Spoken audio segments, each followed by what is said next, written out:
بسم الله الرحمن الرحيم الحمد لله رب العالمين له النعمة وله الفضل وله الثناء الحسن صلوات الله البر الرحيم والملائكة المقربين على نبينا محمد أفضل الأنبياء والمرسلين وعلى آله وصحبه الطيبين الطاهرين وبعد فقد ورد بالإسناد المتصل إلى مسند الإمام أحمد بن حنبل رضي الله عنه من حديث سفيان بن عبد الله الثقفي رضي الله عنه أنه قال قلت يا رسول الله حدثني بأمر أعتصم به قال قل ربي الله ثم استقم قال قلت يا رسول الله ما أخوف ما تخاف علي قال أخذ بلسان نفسه ثم قال هذا.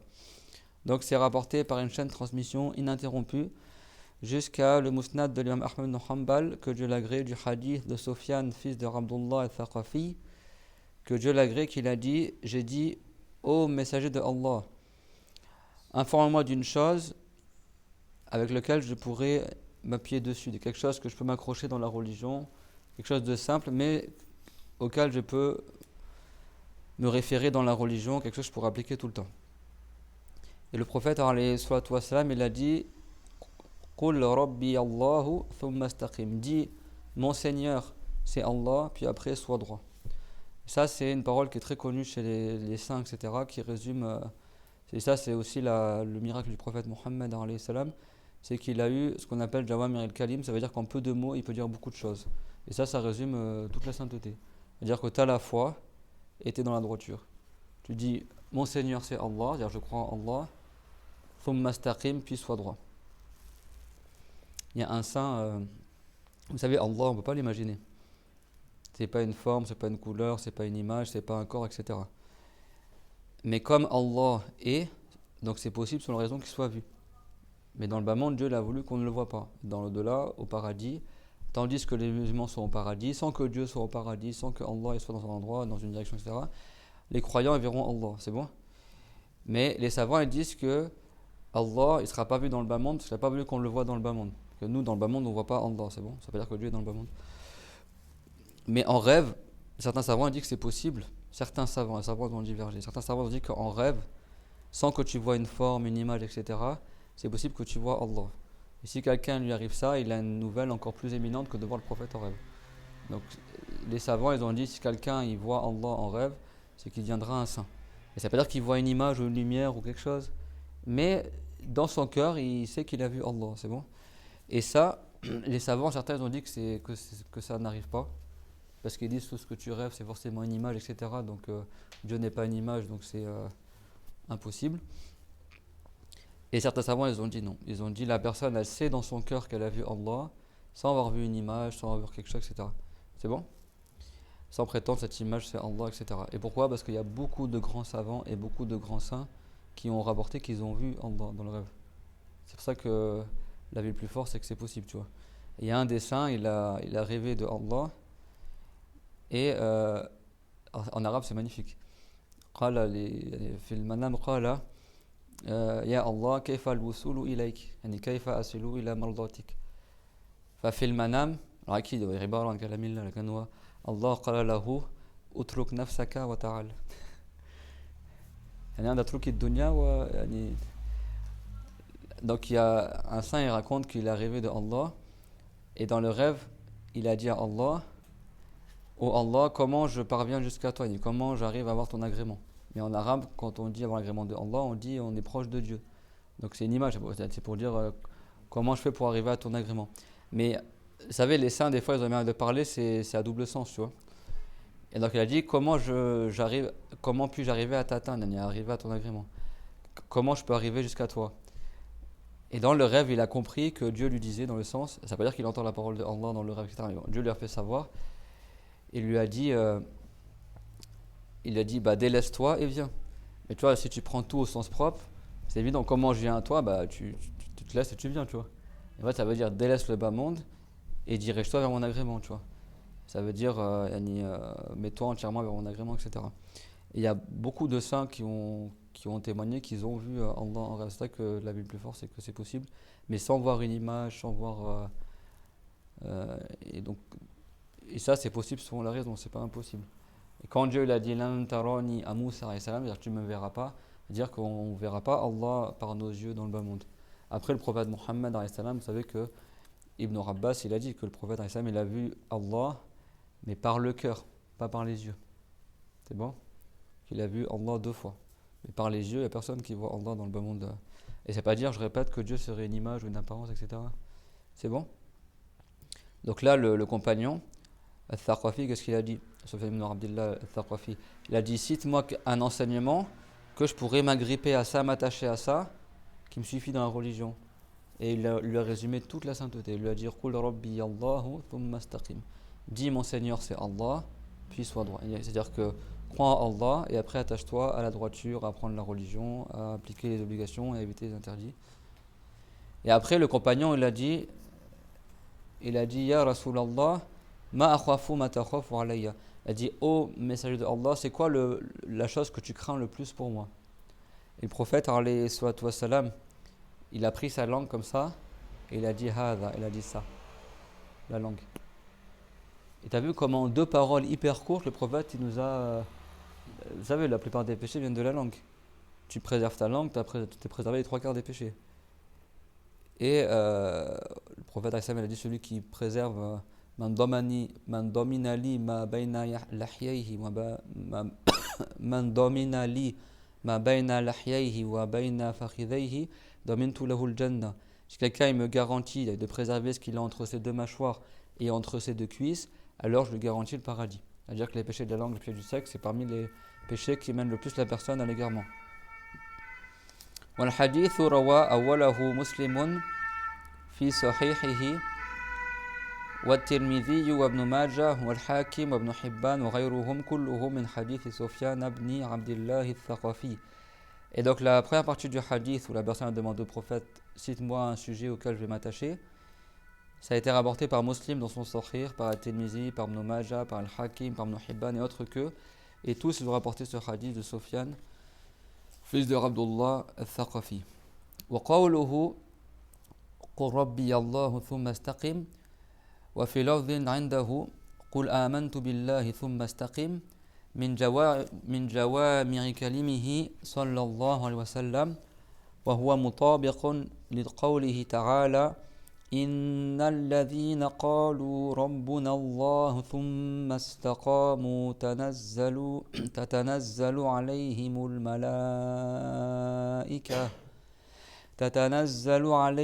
الملائكة ألا تخافوا ولا تحزنوا وأبشروا بالجنة التي كنتم توعدون. Et donc la parole du prophète quand il lui a dit قُلْ رَبِّيَ اللَّهُ ثُمَّ اسْتَقِمْ, dis mon Seigneur c'est Allah, puis après sois droit. Et dans une autre version du hadith قُلْ آمَنْتُ بِاللَّهِ ثُمَّ اسْتَقِمْ, c'est-à-dire dis j'ai foi en Allah puis sois droit. Ça c'est parmi ce qu'on appelle Jawamir al-Kalim. Ça veut pas dire que le prophète il parlait peu, ça veut dire que le prophète en peu de mots il disait beaucoup de significations. Dire dis mon Seigneur c'est Allah et après sois droit, dire crois en Allah et après sois pieux, et c'est comme ça que tu seras guidé pour aller au paradis. Et ça, cette parole-là du prophète, elle concorde au niveau de la signification à la parole de Allah Ta'ala, avec la parole de Allah Ta'ala, elle est conforme à la parole de Allah, qui est Innal ladhina qalu rabbuna Allah thumma istaqamu tatanazzalu alayhimul malaikatu alla takhafu wa la tahzanu wa abshiru bil jannati allati kuntum tu'adun. Et cette ayah, elle parle des saints. Parce qu'il y en a, ils nient la sainteté soi-disant.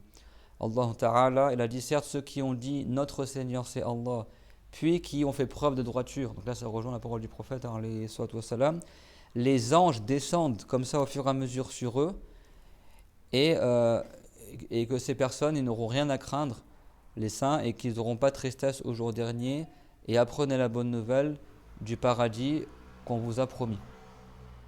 Et c'est de là que également les savants disent que le saint, il est Marbitul Malaika. Ahmed al-Rifari, il a dit le saint, c'est un lieu de descente des anges. C'est-à-dire que quand tu es avec un saint, les anges ils descendent sur le saint. Même s'il ne se passe rien du tout, tu as énormément de baraka. Moi j'ai eu la chance de rencontrer certains saints et c'est vraiment. Tu fais des doras, quoi, tellement tu te sens bien, t'as le honte, etc. Parce que le saint en lui-même, les anges, ils descendent sur lui, quoi. Et ça, c'est dans le Coran. Tatanazzalu alayhimul malaika. Que les anges, ils descendent sur eux. Et Dieu, il dit dans le sens que n'ayez crainte et ne soyez pas tristes et apprenez la bonne nouvelle que vous aurez le paradis qu'on vous a promis, que nous avons promis. Donc le saint, Allah Ta'ala, il lui accorde des secrets et le saint en lui-même, il est béni. Du coup, si le saint il est enterré quelque part, les anges ils viennent aussi à l'endroit où il est enterré, il y a la baraka, d'accord. Et même le saint où il a vécu, il reste la baraka à l'endroit où il a vécu.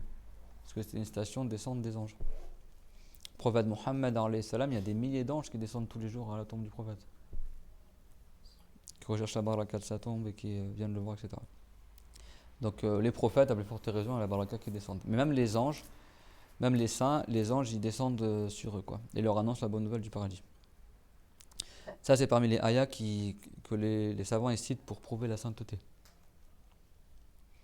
ومعنى الجزء الأول من هذا الحديث لما سأل الصحابي النبي صلى الله عليه وسلم أن يخبره بشيء يعتصم به أي علمني أمرا نتمسك به لديني فجابه الرسول صلى الله عليه وسلم بقوله قل آمنت بالله ثم استقم أي وحد الله تعالى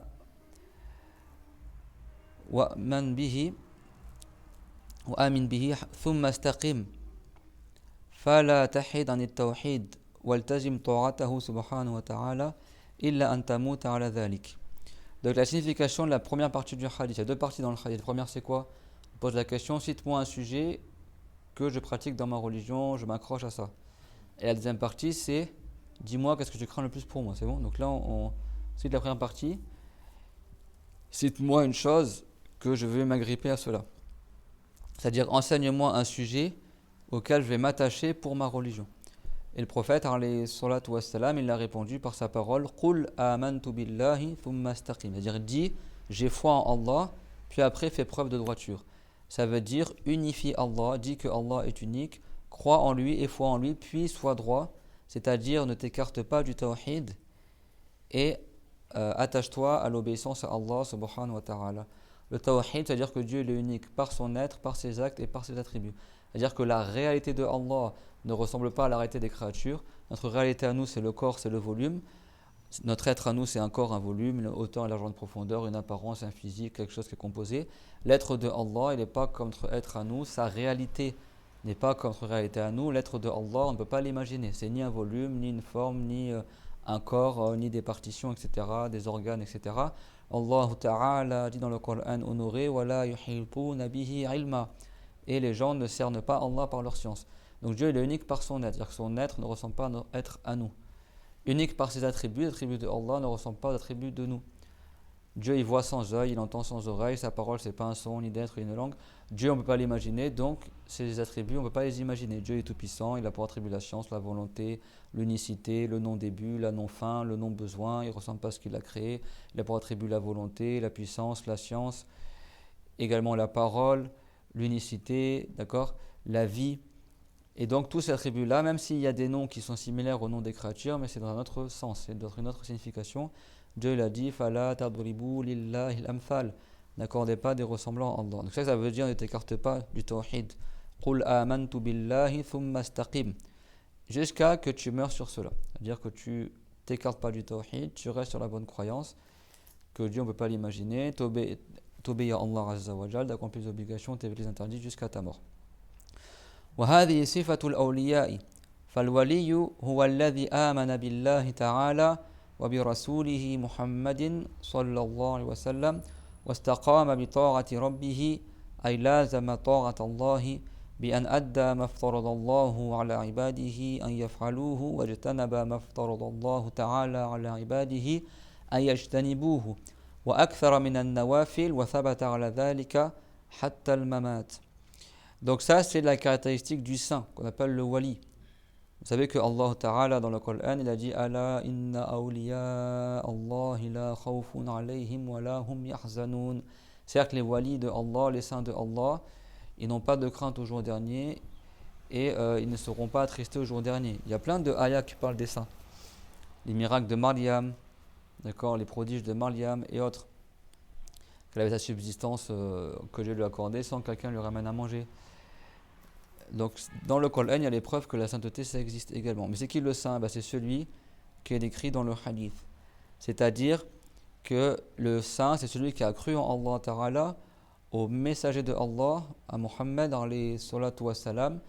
Il a été droit dans l'obéissance à son Seigneur. Il s'est attaché à obéir à Allah, de sorte qu'il a accompli les obligations, il a évité les interdits. Il a fait ce que Dieu a ordonné à ses esclaves et il a évité ce que Dieu a ordonné à ses esclaves d'éviter. Et il a fait des actes surrogatoires en plus. Il y a 5 conditions pour devenir un saint. La première, c'est d'être musulman. La deuxième, c'est d'apprendre le minimum obligatoire, à savoir dans la religion, que ce soit dans la croyance, la purification, la prière, l'apostasie, les péchés, les transactions, etc. La troisième, appliquer cela. Donc la personne devient pieuse. Si elle applique tout ce qui est obligatoire, elle évite les interdits. La quatrième, c'est multiplier les actes recommandés qui sont en plus des obligations, comme les prières sunnah, duha, tarawih, rakat al-fajr, faire des aumônes, du zikr, etc. Et la cinquième, c'est se maintenir sur ces 4 choses-là jusqu'à devenir un saint. Et il n'y a pas de durée prédéterminée. Il y en a, ils atteignent rapidement. Il y en a, il leur faut plusieurs années. Muhammad ibn Munkadir, il a dit Khalaftu nafsi al-barina sana hatta istaqamat. Il a dit, Muhammad ibn Munkadir, il a dit j'ai contredit mon âme pendant 40 ans jusqu'à qu'elle soit droite. Il a mis 40 ans à devenir un saint.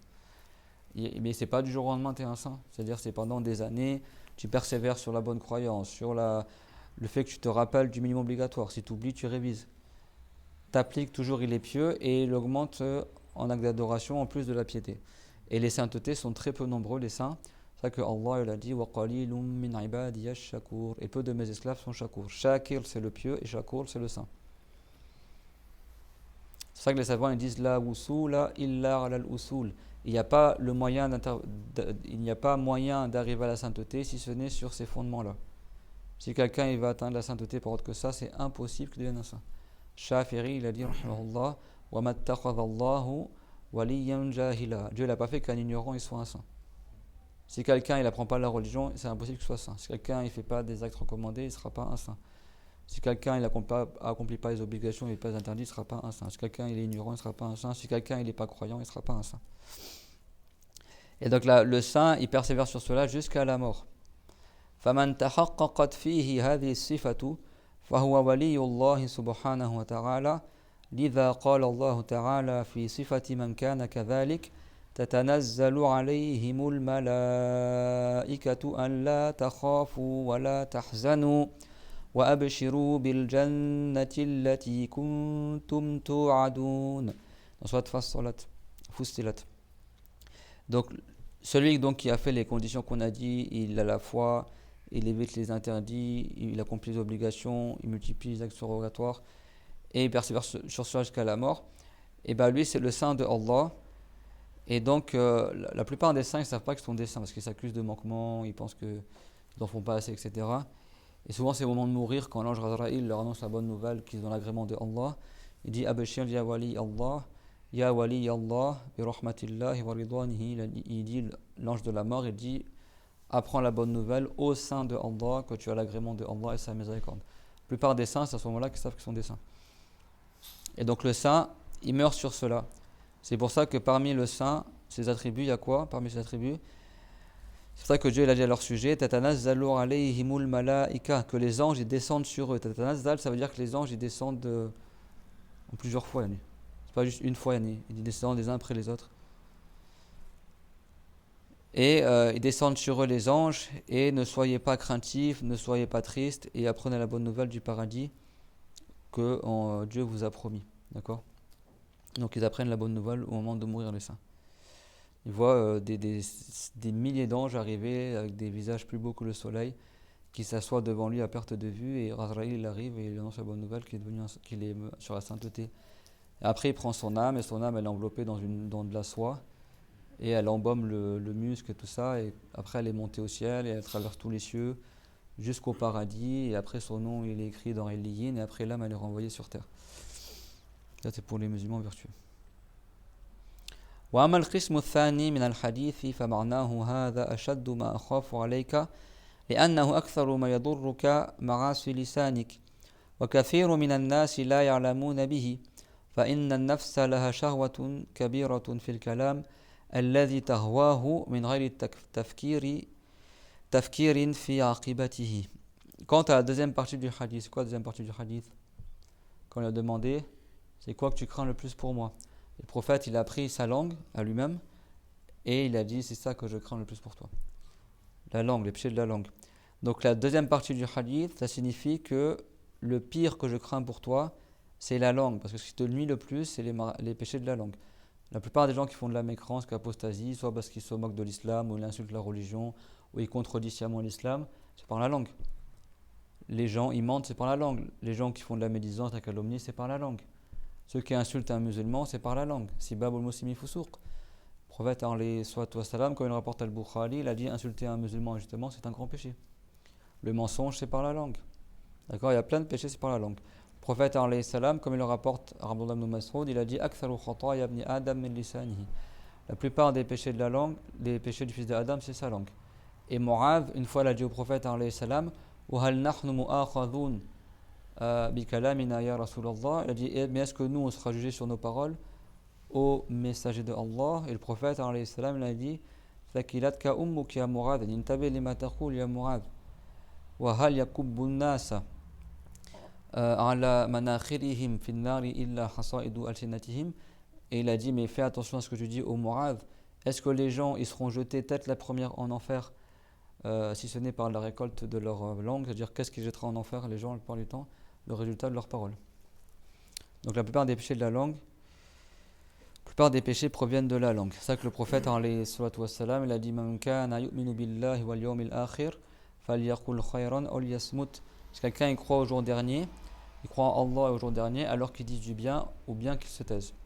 C'est ça que le prophète alayhi salam kana yakrahu al-hadith ba'da al-isha. Le prophète il n'aimait pas les discussions futiles après le Isha. Parce que quand tu es après le Isha, tu as tendance à te laisser aller, ça part en médisance, ça part en discussion inutile. Et le prophète, s'il avait rien à faire après le Isha, il allait dormir. C'est déconseillé de parler du langage qui n'est pas utile après la prière du Isha. Si c'est pour accueillir un invité ou faire un cours de religion, c'est pas blâmable. Mais si c'est pour rien, le mieux c'est que tu te taises et tu ailles te coucher. Il y a plein de hadiths qui montrent le bienfait de pas trop parler. Man samatanaja, celui qui se tait est sauvé. Et le prophète alayhi salam, il a dit Mazilta saliman masakatta. Tu es sauf tant que tu te tais. Faïda takallamta kutiba alayka olaka. Mais si tu parles, c'est soit un tri contre toi ou soit pour toi. Et tant que tu te tais, tu es préservé. Ça veut dire que tu restes tout le temps muet. Si c'est pour faire un cours, pour le bien, interdire le mal, pour faire du zikr, c'est bien de parler. Mais pour les autres paroles comme ça, s'il y a un risque, mieux que tu te tais. Mais après, si tu parles, c'est soit une bonne parole et c'est inscrit en ta faveur, soit une mauvaise parole et c'est inscrit contre toi. Que ce soit pour rigoler, plaisanter, etc. ou en étant sérieux. Il n'y a pas une seule parole que la personne dit sans que l'ange Raqib et Atid, les deux anges y notent. Un, il note les bonnes actions et l'autre, il note les mauvaises actions. Et pourquoi ce qui nuit le plus à la personne, souvent, c'est sa langue? Parce que l'âme de l'être humain, il a une tendance naturelle, l'âme, à avoir un désir à parler. Tu sais, des gens, ils ne peuvent pas rester silencieux, il faut toujours qu'ils aient un truc à dire. Donc des fois, ils n'ont rien à dire, donc ils commencent à faire de la médisance, à parler en mal de la voisine, du voisin. Il faut toujours qu'ils trouvent un truc à dire. Or, celui qui est intelligent, il reste silencieux s'il n'a rien à dire. C'est pas obligatoire que tu remplisses le silence par de la parole. Comme disent certains, si la parole est d'argent, alors le silence est d'or. Après, ça dépend le cas de figure. Mais en général, chez la plupart des gens, l'âme, il a une tendance à vouloir parler. Les gens vont dire il est intéressant tout ça, mais sans faire attention aux résultats de leurs paroles. Les gens, souvent, quand ils parlent beaucoup, ils ne réfléchissent pas aux conséquences de leurs paroles. Des fois, ils rigolent, et c'est après qu'il a rigolé, il dit attends, Emma, j'ai fait une blague sur la religion, c'est un rabaissement ou pas? Ou attends, mais là j'ai menti, mais là j'ai fait de la médisance, je ne me suis pas rendu compte. Tu vois, c'est souvent plus tard qu'après ils réfléchissent aux conséquences. L'intelligent, il réfléchit aux conséquences avant de parler. S'il voit que sa parole, elle mène à quelque chose de mauvais, il ne la dit pas. S'il voit qu'il y a intérêt à parler, il parle. Alors, aqilu la yataharrak illa li fa'ida. Les savants disent celui qui est intelligent, il n'agit que pour une utilité. S'il n'y a pas d'utilité, il n'agit pas. Et il se tait. فَلْيَتَنَبَّهِ الْعَاقِلُ إِلَّا أَنَّ حَفْظَ اللِّسَانِ أَمْرٌ مُهِمٌ وَهُوَ أَكْثَرُ مَا يُهْلِكُ الْإِنسَانَ فِي الْآخِرَةِ. Et donc la personne qui est intelligente, elle fasse attention à préserver sa langue. Et elle fait attention que préserver sa langue, c'est un sujet qui est important dans la religion, parce que le plus souvent, ce qui mène la personne à sa perte, dans l'au-delà, c'est sa langue. لأن الكلام سهل على اللسان أما المشي فيحتاج إلى كلفة أما اللسان سهل أن ينطق بما يشاء فأكثر ما يفعله العبد من الذنوب والمعاصي ومن اللسان. Pourquoi le plus dangereux c'est la langue? Parce que la langue ne se fatigue pas, c'est le muscle dans le corps qui est le plus fort, la langue.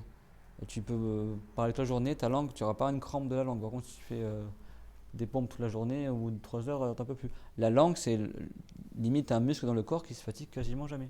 Pourtant, c'est un muscle, c'est un des muscles les plus forts dans le corps. Et les savants ils disent, si tu marches pour aller faire le haram, au bout d'un moment, tu vas te fatiguer, tu vas arrêter de marcher. Alors que la langue, tu peux faire du haram toute la journée avec ta langue, et ta langue, elle va pas se fatiguer. Donc, c'est un très très grand danger. Parce que la langue, c'est facile de l'utiliser. Et c'est facile de prononcer ce que tu veux avec ta langue. Donc la plupart de ce que l'esclave, ce que la personne elle fait comme péché, c'est avec la langue. فيجب على الإنسان أن يحفظ لسانه وطريقة حفظه أن يتفكر العبد في عاقبة ما يخطر له أن يتكلم به. Donc c'est un devoir sur la personne de préserver sa langue. Et la manière de préserver sa langue, c'est comment? C'est que la personne, avant de parler, elle regarde qu'est-ce qui lui traverse l'esprit de dire et elle analyse. Quelles conséquences elle a cette parole? C'est que notre cher il disait souvent, il y a des conflits qui ont lieu entre les musulmans parce que un il sort une blague pour rigoler et l'autre il le prend mal et du coup après les deux ils se disputent. Et lui au moment où il a dit sa blague, il n'a pas pensé à comment l'autre il va prendre. Tu sais, des fois il y a des différences d'éducation.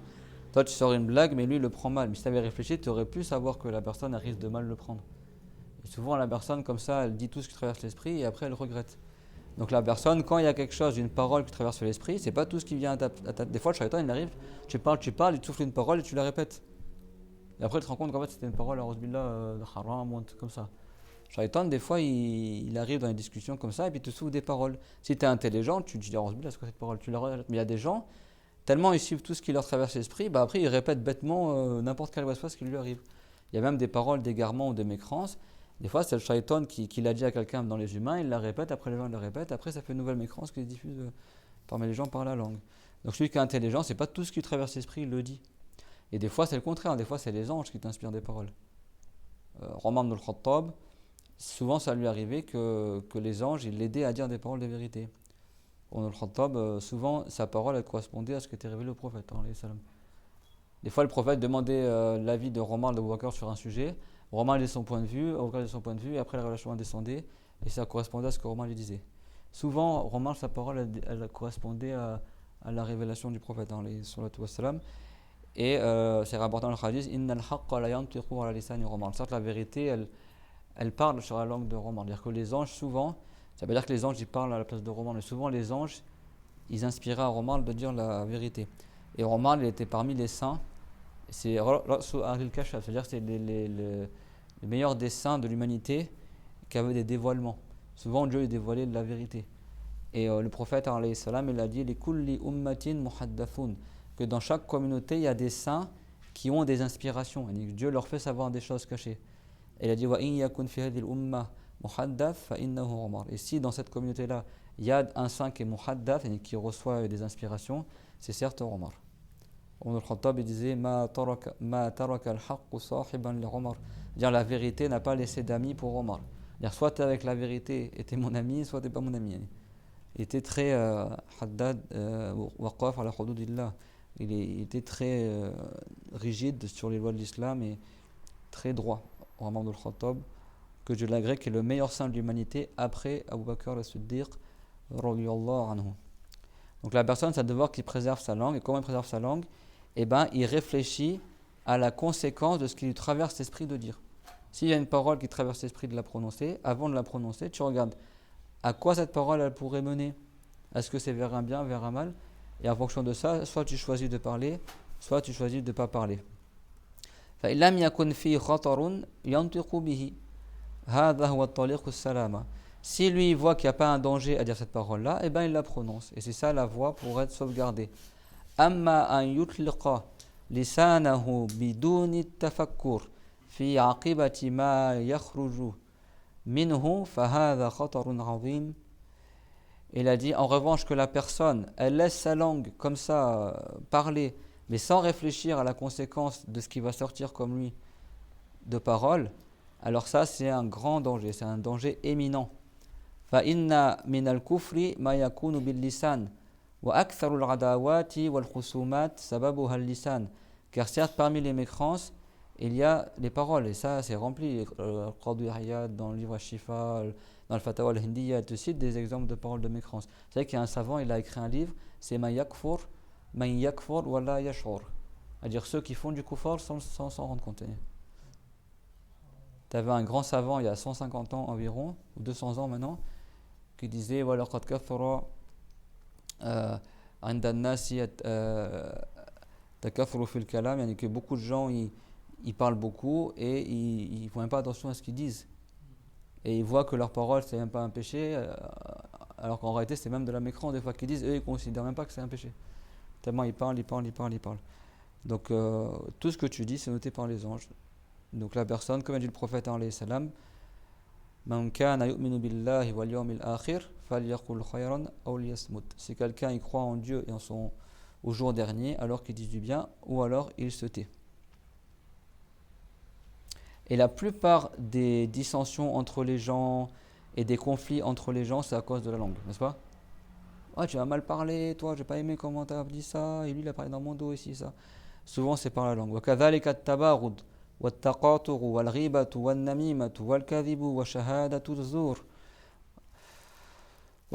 الزُّورِ وَاللَّعْنُ وَالشَّتْمُ وَغَيْرُ ذَلِكَ كَثِيرٌ. Et de même également, la haine entre les gens, la rupture des liens entre les gens, la médisance, la zizanie, le mensonge, le témoignage mensonger, la malédiction, quand quelqu'un est maudit, quand quelqu'un l'insulte et autres que cela, beaucoup de péchés, ils sont par la langue.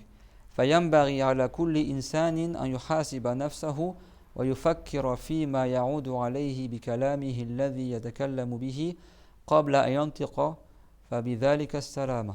Donc il convient sur chaque personne qui se rende des comptes à lui-même et qui réfléchisse qu'est-ce qui va me revenir pour moi comme résultat de ma parole que j'ai dite, et qui réfléchisse à ça avant de dire la parole. C'est pas quand la plupart des gens ils parlent, puis après ils t'appellent, ouais j'ai dit cette parole là, c'est quoi le jugement? Et déjà si tu connais pas le jugement, pourquoi tu l'as dit? Alors que Dieu l'a dit, wala taqfu ma laysa laka bihi ilm. Ne t'engage pas dans ce que tu n'as pas de science. Inna as-sam'a wal basara wal fu'ada kullu ulaika kana anhu mas'ula. Certes l'ouïe, la vue et le cœur, sur tout cela la personne sera interrogée. Donc toi tu dis des paroles, tu connais pas le jugement, c'est déjà haram que tu parles. C'est interdit de dire des paroles dont tu ne sais pas c'est quoi son jugement. Est-ce que c'est permis ou pas? Donc avant de parler, tu réfléchis. Et c'est comme ça que la personne sera protégée dans sa religion. La plupart des péchés, elle aura évité. Pas tout, mais la plupart. Genre, il faut qu'il accomplisse l'obligation, mais d'autres interdits également. وقد جاء فيما أنزل الله تبارك وتعالى على سيدنا إبراهيم عليه السلام في الصحف وهي 10 صحائف فيما فيها أمثال أي مواعظ وعبار. Et donc certes Allah Ta'ala, parmi les choses qu'il a fait descendre sur notre maître Ibrahim alayhi salam. Ibrahim il a eu combien de livres? De feuillets? 10. Quand on dit des livres ça veut dire des écrits. Moussa il en a reçu 11, la Torah plus les 10 tables de la loi. Le prophète Mohammed, un livre, le Coran. Le prophète Isa, un livre, c'était l'évangile. Le prophète Daoud, un livre, c'était Az-Zabour, les psaumes. Le prophète Idris, il a reçu 30 écrits. Le prophète Shif, il a reçu 50 écrits. Donc il y a eu combien de livres révélés en tout? 104 livres révélés. D'accord? Comme ça rapporté dans le hadith. Donc combien? Un sur Mohammed, alayhi wassalam, wa ala jami'in nabiyyin. 1 sur Isa, 11 sur Moussa, 10 sur Ibrahim, 1 sur Daoud, 30 sur Idris et 50 sur Shith. Et donc dans les feuillets de Ibrahim, et c'était des feuillets qui comportaient des exhortations, des exemples, des leçons à tirer, etc. Il y avait cette parole-là que Dieu l'a révélée au prophète Ibrahim alayhi salam. Ala al-aqili ma lam yakun maghluban ala aqlihi an takuna lahu arba'u sa'atin sa'atun yunaji fiha rabbah wa sa'atun yuhasibu fiha nafsah وساعة يتفكر فيها في صنع الله وساعة يخلو فيها لحاجته من المطعم والمشرب. وهذا مما أنزل على سيدنا إبراهيم عليه السلام. Donc Dieu l'a révélé à Ibrahim dans ses feuillets du prophète Ibrahim alayhi salam. Il convient à la personne qui est intelligente, tant qu'elle est toujours douée de raison, qu'il ait 4 moments dans la journée. Sarah huna ma'nahu waqt, laysa ma'nahu sittuna daqiqa. Donc 4 moments, 4 heures, mais ça ne veut pas dire 4 heures, 160 minutes, c'est-à-dire 4 heures, 4 moments dans la journée. Tu divises ta journée en 4. Une heure, un moment dans lequel la personne, il invoque Allah. D'accord? Il s'adonne à l'adoration de Allah Azza wa Jal, yunaji fiha rabbahu. Une heure dans laquelle la personne se rend des comptes à elle-même. Comme il disait Omar ibn al-Khattab, hasibu anfusakum qabla an tuhasabu, zinu a'malakum qabla an tuzana alaykum. Dans une version qabla an tuzanu. Ça veut dire rendez-vous des comptes à vous-même avant que vous rendiez des comptes au jour dernier. C'est plus facile de se rendre des comptes à soi-même que d'attendre le jour dernier pour se rendre des comptes ou rendre des comptes au Seigneur des mondes, subhanahu wa ta'ala. Et pesez vos actes avant qu'ils vous seront pesés au jour dernier. Et Romain disait, si quelqu'un il considère que parmi ses actes il y a ses paroles, ben il va parler peu. Parce que parmi les actes il y a aussi des paroles. Donc quand tu pèses tes actes, tu pèses aussi tes paroles.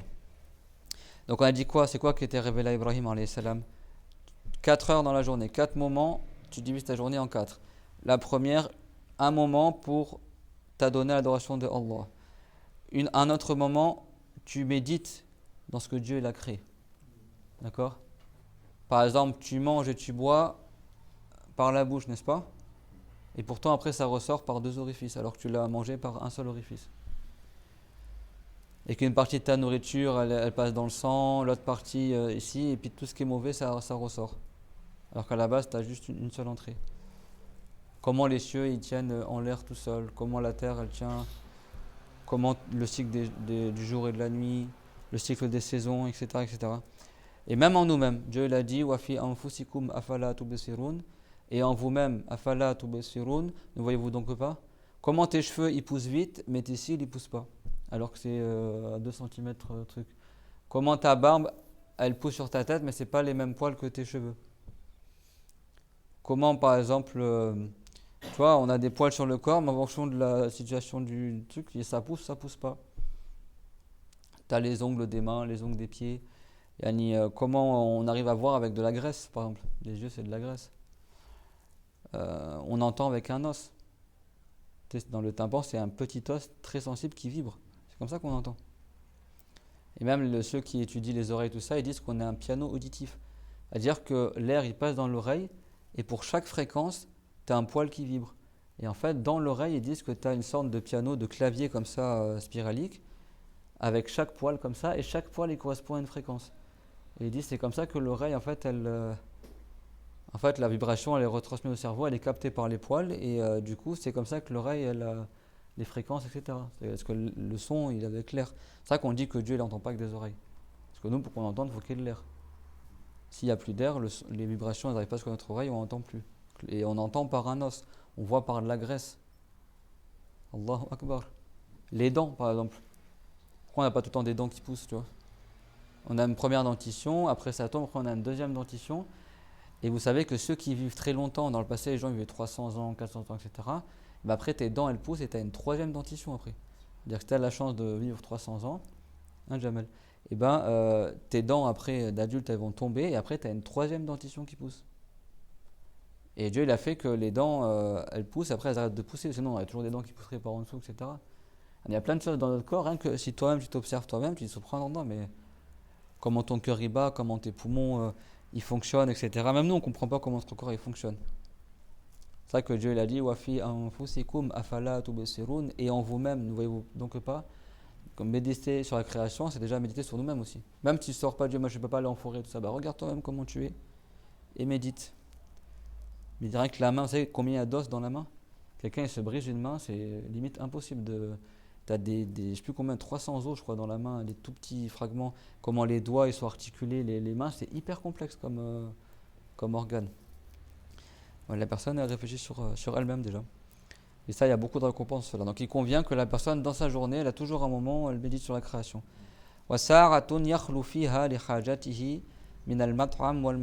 Et une heure, un moment dans la journée, où bien sûr il s'isole pour ses besoins, pour manger, pour boire, pour travailler. Donc il divise sa journée. Et c'est pas comme ils disent certains, un moment pour Allah et un moment pour la dunya. Toute ta vie, elle est pour Allah. Même quand tu es dans la dunya, tu crains Allah. D'accord. Mais ça veut dire qu'il y a un temps et un temps.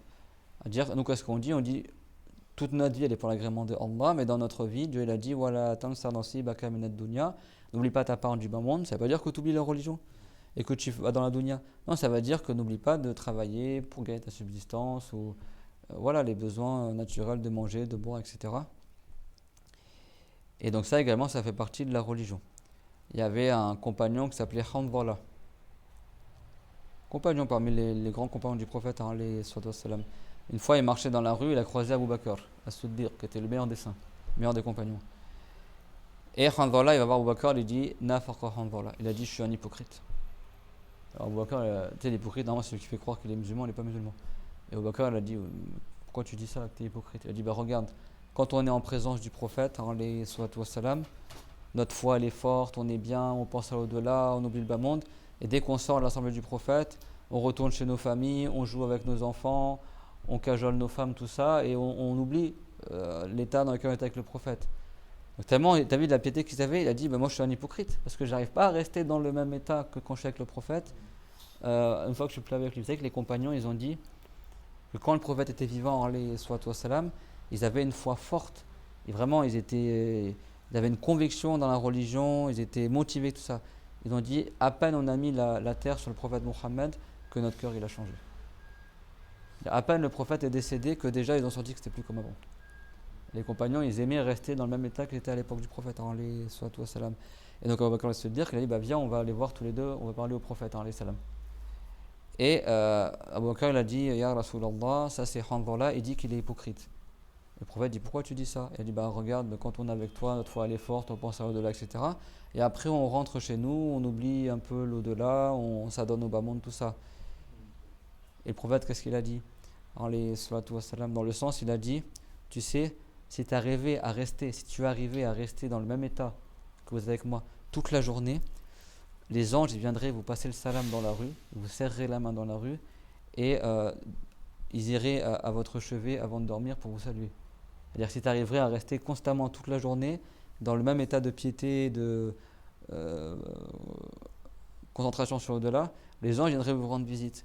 Il dit voilà ken waqtun fa waqt. Il dit mais cependant il y a un temps et un temps. C'est-à-dire qu'il y a un temps où tu es consacré à la religion, puis il y a un temps où tu es dans la dunya et du coup tu te laisses aller, l'être humain il est comme ça. Une fois il y a un compagnon qui s'appelait Haritha, c'est un hadith très connu chez les saints, les savants ils le citent souvent. Et le prophète alayhi salam il a dit Kayfa asbahta ya Haritha, comment tu es ce matin Haritha? Et Haritha il a dit asbahtu mu'minan haqqa, je suis ce matin un véritable musulman, un musulman complet. Et le prophète alayhi salam il a dit unzur ila madha taqul fa inna li kulli qawlin haqiqa, il dit regarde ce que tu dis parce que chaque parole elle a une vérité, c'est quoi, il y a un sens réel cette parole là. Et il lui a dit c'est comme si moi je voyais le jour dernier devant moi, c'est comme Anni, il a dit Ashaltu layali wa azma'tu nahari. Il a dit moi je me lève la nuit pour faire l'adoration, la journée je m'assois, je jeûne. Il a dit c'est comme si j'étais devant le trône et je le voyais devant moi. C'est comme si je voyais les gens du paradis dans leurs bienfaits et les gens de l'enfer en train de châtier. D'ailleurs vraiment il avait une conscience de l'au-delà très très forte. Et le prophète alayhi salam il lui a dit Arafta falzam. Il a dit maintenant que tu sais, alors reste dans cet état-là. Certes, tu es un esclave dont Dieu a illuminé son cœur. C'est-à-dire que tellement il avait la certitude dans l'au-delà, c'est comme s'il avait devant lui déjà les choses du jour dernier. Ça, c'est un haut degré dans la sainteté. C'est ça qu'il lui a dit je suis un musulman complet. Ça, c'est un hadith qui est connu chez les saints. À dire que c'est ce qu'on appelle al-yaqin, avec la personne, elle soit vraiment. Ça, c'est la plupart des gens, quand il dit le prophète, il y a un temps pour ça et un temps pour ça. Et c'est pas haram de ne pas penser à au-delà tout le temps. Mais même quand tu es dans la dunya, tu fais en sorte d'accomplir les obligations et d'éviter les interdits. Donc c'est quoi? C'est 4 heures, 4 moments dans la journée. Qu'est-ce qu'on dit? Un moment, yunaji fi rabbahu, un moment où il s'adonne à l'adoration de Allah, un moment où il médite sur la création de Allah. On a dit quoi? Un moment où il se rendait compte et un moment où il s'adonne aux choses du bas monde, d'accord? 4 moments, 4 heures. Le premier, il s'adonne à l'adoration de Allah. Le deuxième, il se rend des comptes. Le troisième, il médite la création de Allah. Et le quatrième, c'est pas forcément dans l'ordre, mais il accorde un temps à chaque fois, à chaque chose qu'on a cité. فهذه الكلمات فيها موعظة عظيمة ومعناها ينبغي للبالغ العاقل أن يكون له وقت يناجي فيه الله تعالى بالصلاة والذكر والطاعة. Donc ces exhortations-là, elles sont éminentes et elles signifient qu'il convient pour la personne qui est pubère, saine d'esprit, qu'il ait un temps dans sa journée dans lequel il s'adresse à Allah Ta'ala, il adore son Seigneur en accomplissant la prière, en faisant des évocations, du dhikr, en obéissant à Allah. Et un temps dans lequel il se rendait compte.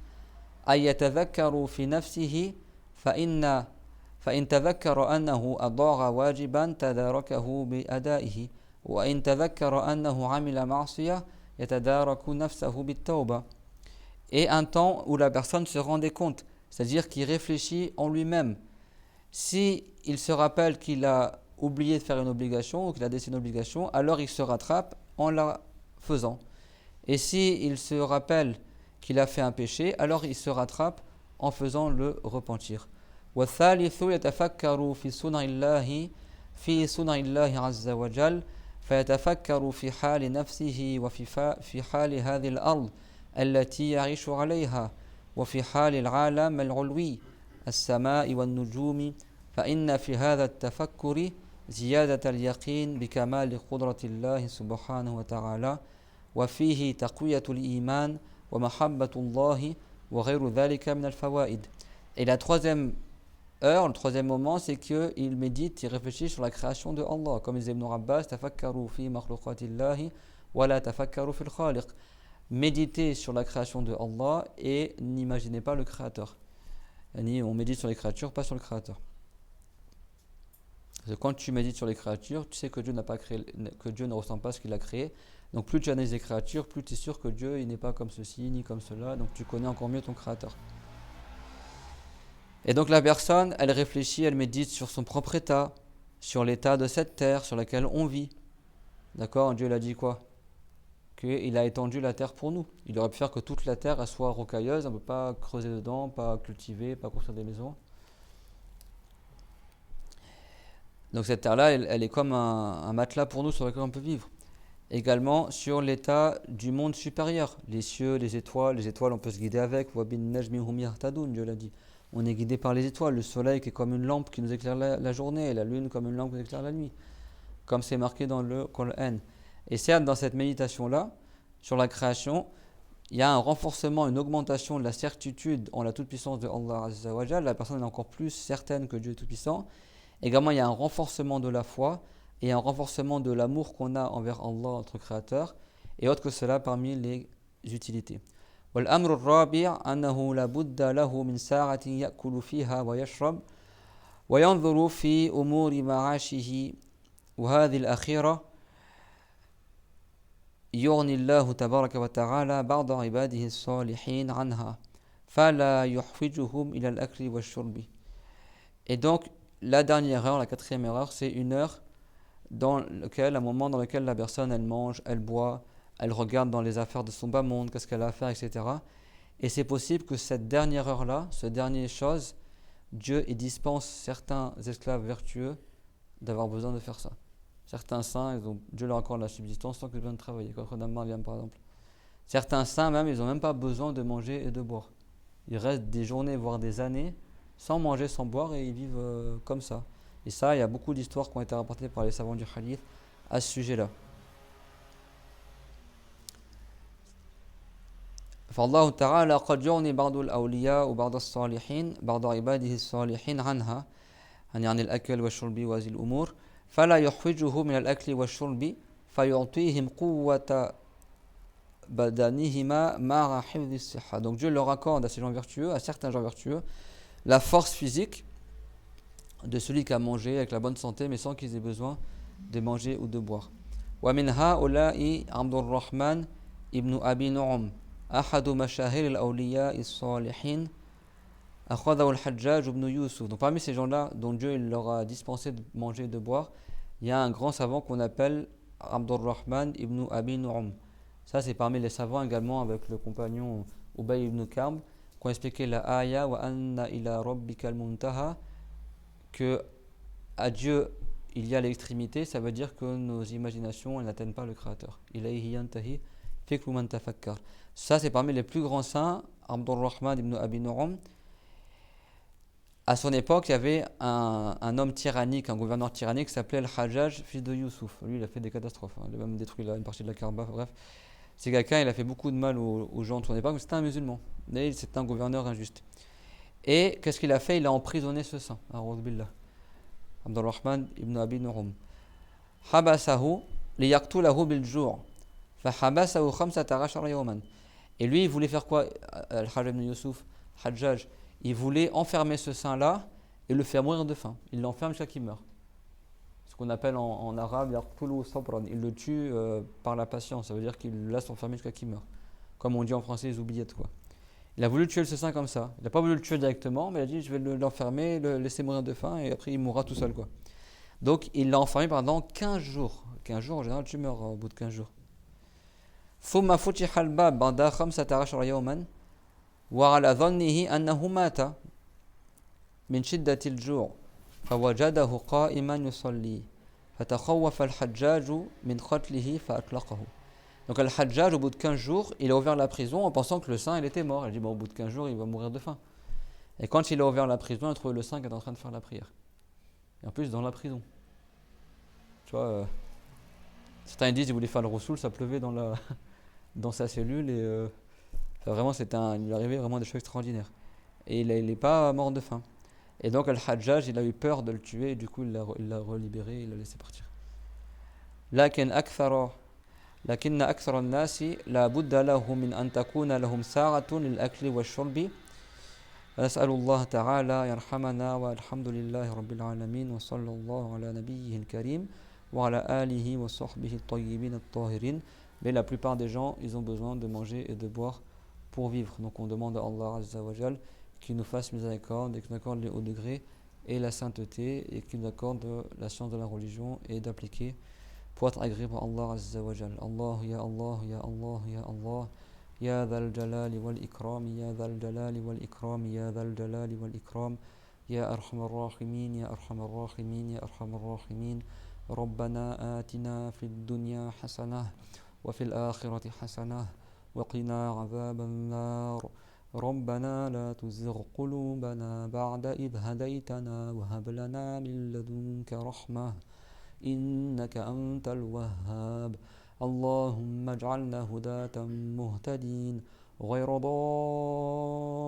ضالين ولا مضلين اللهم قنا شر ما تخوف وفقنا لما تحبه وترضى وآت كل منا سؤله من الخير وعافنا ومرضانا من سيء الأسقام اللهم اجعل هذا الجمع جمعا مرحوما وهذا الدعاء دعاء مستجابا اللهم ارز عنا محمدا خير الجزاء وسائر النبيين واغفر لنا وللذين سبقونا بالإيمان وارحم شيخنا رحمة واسعة ووالديه ومشايخه ومن توفي من إخواننا وأخواتنا يا الله يا كريم اللهم وفقنا لما تحبه وترضى واغفر لنا وارزقنا التقوى والولاية اللهم أحينا على السنة ومتنا عليها